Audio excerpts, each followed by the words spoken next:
तो धर्म और अधर्म क्या चीज है? कोई भी कर्म करते हैं तो कहते हैं ये धर्म है, ये अधर्म है। तो इसमें फंस जाते हैं।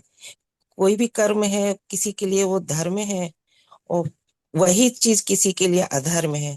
तो क्या उसकी व्याख्या है धर्म और अधर्म की? ओके। धर्म अधर्म, कोई व्यक्ति बोलता है कि हाँ मुझे ये लगता है इसलिए मैं ये करता हूँ, मेरे लिए ये जी। धर्म, जी। उसको लगता है। लेकिन हमको देखना चाहिए कि शास्त्रों में क्या लिखा गया है, जी। शास्त्र क्या वर्णन किया गया है। और शास्त्र में जो लिखा गया है उसको हमको पालन करना चाहिए। शास्त्र में जो धर्म लिखा गया है वो धर्म है, शास्त्र में जो अधर्म लिखा गया है वो अधर्म है। सिंपल जी। और बेसिक चीज मैं आपको बता रहा हूँ। इसलिए हमारे लिए आपको क्या लगता है, आपको क्या लगता है आपके पास रखिए, शास्त्र में क्या लिखा है उसको पढ़िए और उसको पालन करना है, हमारा कर्तव्य बनता है। शास्त्र में लिखा गया है पत्रम पुष्पम फलम तोयम, ये भगवान को अर्पण करना चाहिए, तो ये ऐसा करना चाहिए। भगवान खुद बोल रहे हैं कि मैं सात्विक आहार लेता हूँ, तो नॉनवेज नहीं खाना चाहिए, तो ये नहीं खाना चाहिए, वो पाप है। हिंसा करना, जीवों को अत्याचार करना पाप है, शास्त्रों में लिखा गया है? तो इसीलिए जो शास्त्र विरुद्ध चीज किया जाता है उसको विकर्म बोला जाता है, उसको अधर्म बोला जाता है। और शास्त्रों में जो लिखा गया है उसको जब हम करते हैं उसको धर्म बोला जाता है। और उसी में भी अलग अलग स्तर है। आप शास्त्र में भक्ति शास्त्र पढ़ेंगे, जैसे गीता भागवत पुराण पढ़ेंगे, तो उसमें जो धर्म लिखा गया है भक्ति करना और हाईएस्ट धर्म है। जैसे अर्जुन बोल रहा था, और एक उदाहरण आपको दे रहा हूँ पहला अध्याय का। अर्जुन बोला कि दादाजी को नहीं मारना चाहिए, गुरु को नहीं मारना चाहिए, ये तो अधर्म है, पाप है। कोई अपने रिलेटिव दादाजी को गुरु को थोड़ी मारते हैं। तो अर्जुन ने बोला मैं युद्ध नहीं करूंगा, जो कि धर्म है, वो भी एक धर्म शास्त्र में लिखा गया है कि हम्म। अपने रिलेटिव्स को नहीं मारना चाहिए, गुरु को नहीं मारना चाहिए, वो ही वॉज राइट। लेकिन भगवान भगवान बोले कि नहीं नहीं, मारो मारो बोले। कृष्ण बोल रहे हैं मारो। क्यों? क्योंकि कृष्ण बोल रहे हैं कि तुम अगर इस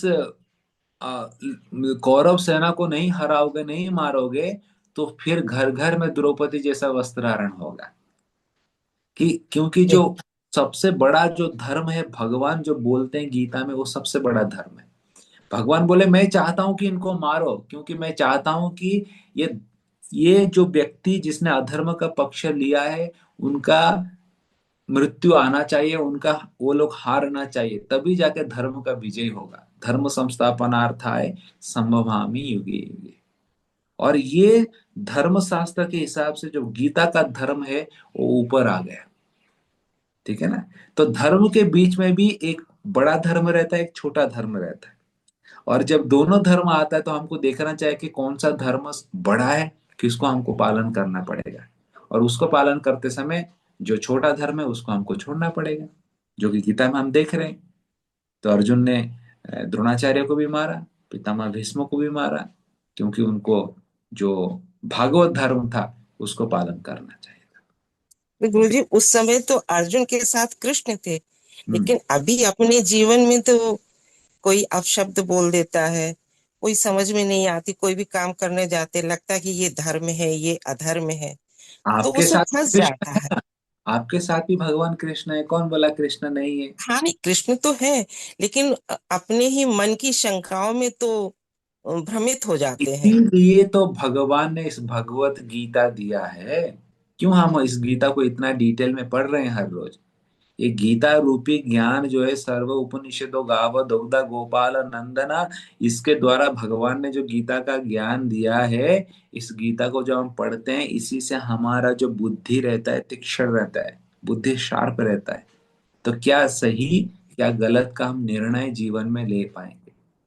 इसलिए भगवान ने भगवत गीता दिया, श्रीमद् भागवत पुराण दिया। इसलिए नित्यम भागवत सेवया, हर रोज हमको पढ़ना चाहिए। क्यों पढ़ना चाहिए? क्योंकि इसको पढ़ेंगे तो हमको जीवन में हर पल हर समय जीवन में एक राइट डिसीजन लेने का हमको मार्गदर्शन मिलता है। जी। ये ठीक है, हम ठीक है सर। ठीक है गुरु जी, धन्यवाद। हरे कृष्ण।